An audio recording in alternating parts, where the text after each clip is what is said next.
കണ്ണാടി വെച്ചു പറ. ഹായ്. ചോറ് കഴിച്ചോന്നല്ലോ. ചോറ് കഴിച്ചോ? ഞാൻ കഴിച്ചു. പിന്നെന്താ ചോദിക്കണം? സ്കൂളിൽ പോയാന്നേ? കേശു സ്കൂളിൽ പോയില്ല. കള്ളം അടിച്ച് നിൽക്കുന്നു. ഇത് കണ്ണാടി ഒറിജിനൽ അല്ലല്ലോ.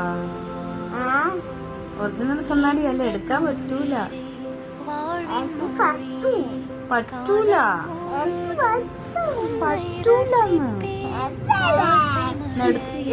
എടുത്ത് നോക്ക്. അയ്യോ അമ്മയെ കണ്ണാടി പോയി. അയ്യോ കേക്കിന്റെ കണ്ണാടി പോയി. രണ്ടുപേർക്കും വന്നേ. ഒരു ചാറ്റ പറ. ചാറ്റ. Bye bye. See you. ഒരു കിസ് കൊടുത്തോ. അയ്യോ കണ്ണാടി കേക്ക്.